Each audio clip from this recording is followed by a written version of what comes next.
இப்போ பார்த்தீங்கன்னா இன்னைக்கு வந்து வெந்தய செடியை தான் நம்ம எடுக்க போகிறோம். இங்கே பார்த்தீங்கன்னா சும்மா வெந்தயத்தை போட்டு விட்டோம். இருந்தால் அது எவ்வளோ பெருசாக வளர்ந்துருக்கு பாருங்க. வாங்க அதை அப்பிக்கலாம்.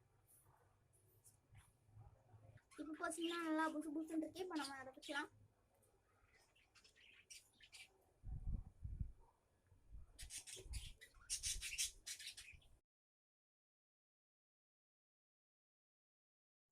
ஸோ கடைசியாக எல்லாத்தையும் எடுத்தாச்சு.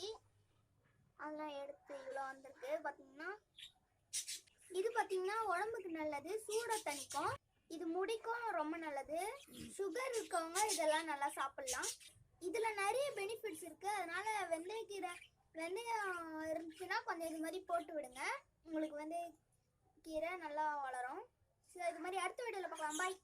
1 ஸ்பூன் வெந்தயத்தில் இவ்வளோ கீரை வரும்.